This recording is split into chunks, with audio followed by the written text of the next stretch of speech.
Alors, chers collègues, nous allons résoudre l'examen des comptabilités qui portait essentiellement sur l'augmentation et la diminution du capital.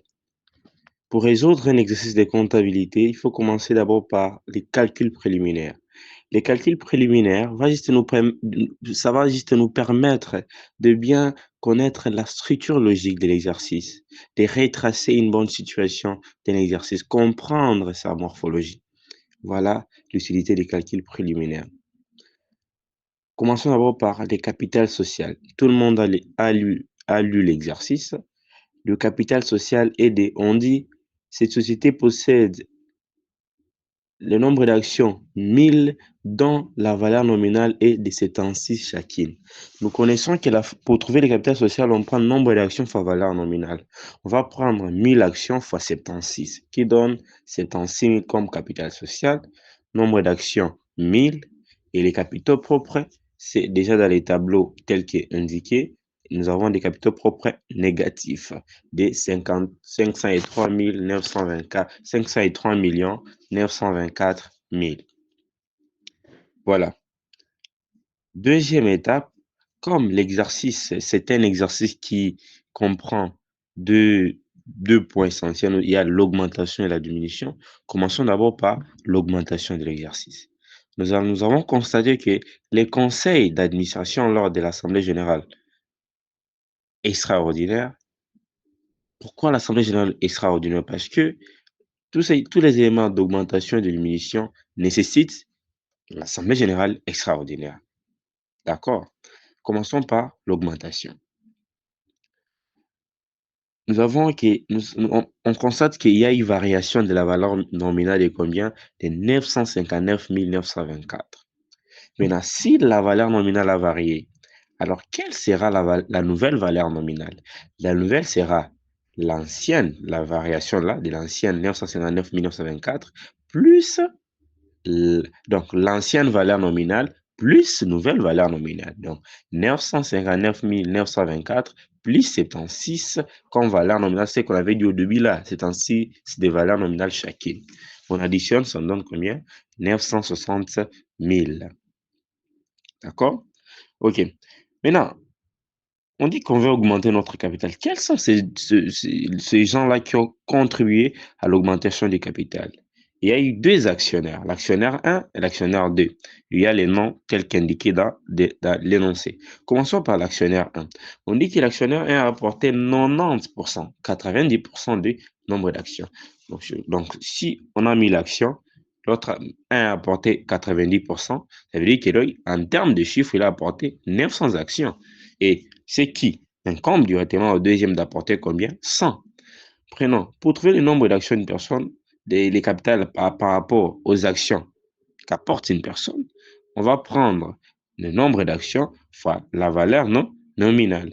On prend 900 actions fois l'ancienne valeur nominale. Parce qu'on avait d'abord apporté à l'ancienne valeur nominale avant que l'on puisse avoir la nouvelle valeur nominale. Nous prenons 900 fois 959 924 qui donne 863 931 600. L'actionneur D apporte 10%, donc 100 actions fois l'ancienne valeur nominale qui donne le montant tel qu'indiqué. Et on additionne, nous allons trouver ce qu'on appelle notre nouveau capital social. Maintenant, pour trouver notre nouveau capital social, nous allons additionner le deux montants total de ces deux actionnaires qui a constitué le nouveau capital social plus l'ancien capital social. Et on constate qu'il y a une augmentation de combien? De 960 millions par rapport, parce que l'ancien c'était 76 000. Et lorsque les deux actionnaires ont apporté pour contribuer à l'augmentation de notre capital, on a un nouveau capital de 960 millions. Alors, on avait des fonds propres qui étaient négatifs avant l'augmentation. Maintenant, après l'augmentation, est-ce que nous avons toujours des fonds propres qui sont négatifs? Non. On prend notre fonds propre qui est en négatif de 503 124 000 plus combien? Plus les nouveaux capitaux sociaux qui s'étaient ajoutés. Les capitaux sociaux qui s'étaient ajoutés, c'était 959 924 000. Ne confondez pas. Notre nouveau capital, c'est 960 millions. Mais pour avoir ces 960 millions, quel est le capital qui s'est ajouté? C'est 959 millions 924 000. Voilà. On additionne avec les fonds propres qui étaient négatifs. On a maintenant un montant qui est positif de 456 millions. Et nous connaissons que la moitié du capital social ne peut pas être inférieur aux fonds propres. Voilà, lorsqu'on fait 50% du capital social, nous allons trouver 479 962 000. On a fini notre première étape de l'exercice. La deuxième étape, commençons à travailler. La réduction. La réduction. Voilà. Lorsqu'on a réduit le capital, il y a aussi variation de la valeur nominale. La valeur nominale a varié de combien? De 220 000, c'est un négatif. Et lorsqu'il y a une réduction de la valeur nominale, nous devons maintenant avoir quelle est notre nouvelle valeur nominale par rapport à l'ancienne valeur nominale en cas de réduction. On prend l'ancienne valeur nominale moins la nouvelle valeur nominale, on a la valeur nominale actuelle de 740 000. Et maintenant, quelle est la part à supporter par rapport à la réduction de ces deux actionnaires? L'actionnaire va apporter 900 actions fois l'ancienne valeur nominale de réduction. On est ensemble. 220 000 qui a donné 198 millions. L'actionnaire 200 fois 220 000 qui donne 22 millions. Lorsqu'on additionne les deux, on va voir que notre capital social s'est amoindri de combien? Il y a eu amoindrissement de 220 millions. Maintenant, pour connaître quel est notre nouveau capital social après réduction, on prend l'ancien capital social moins le nouveau capital social et on a notre capital social qui est là de 740 millions. Donc, après réduction, on a notre capital social de 740 millions. Parce qu'au début, c'était combien? C'était 960 millions. Maintenant, on a réduit le capital de 220 millions. Voilà.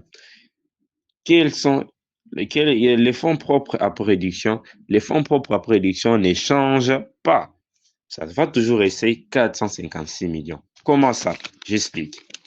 Les fonds propres après augmentation, après réduction, ça ne change pas.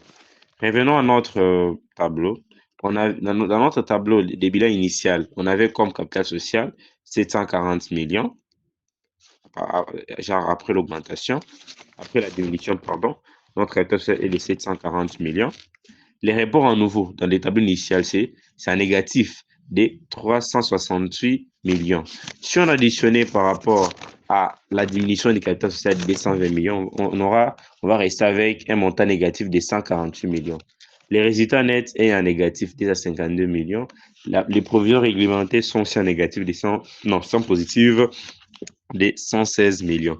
Lorsqu'on additionne tous ces montants, on va toujours rentrer au fonds propres avant réduction. Et ce qui implique que même après réduction du capital, les fonds propres ne changent pas. Maintenant, on peut répondre à nos différentes questions telles qu'elles posées par les professeurs. Quel est le nouveau capital social après la décision du conseil d'administration, tout ça. L'Assemblée générale extraordinaire, c'est 740, et la valeur nominale, pardon, c'est 740 000. Et quel est notre nouveau capital social après décision du conseil d'administration? C'est 740 millions. Et nos fonds propres, c'est toujours 456 millions. Et la dernière étape, c'est la journalisation. La journalisation en cas d'augmentation et de réduction a quatre étapes essentielles. La souscription, la libération, le paiement la constatation du droit proportionnel, c'est le 1% du capital social. La dernière étape, c'est la diminution du capital social. La première étape, la souscription, on débite juste les comptes de l'associé numéro 1 et l'associé numéro 2. On va montrer qu'ils ont apporté tel montant lors de l'augmentation du capital. On crédite par les comptes du compte du 13, capital souscrit appelé version non amortie, le montant est déjà calculé. La libération, maintenant, ils avaient constaté, c'était une souscription, une promesse faite. Maintenant, on réalise cette promesse en débitant les comptes emprunts et on crédite leurs comptes associés 1 et 2. La troisième étape, c'est les droits proportionnels. C'est 1% du capital social On débite les comptes 1 les comptes de la classe 6, la charge, l'impôt et taxes, 3 proportionnels. On crédite les comptes impôt 44. Voilà. Et la toute dernière écriture, c'est la diminution du capital social. On va montrer que ça a diminué de 10,13 à 12,9. Et voilà, j'espère à toute question possible, je suis ouverte. Et merci, bonne chance pour l'examen des comptabilités. J'ai confiance parce qu'on dit if you want, you can. Des bonnes choses, on va gagner. Vous allez réussir.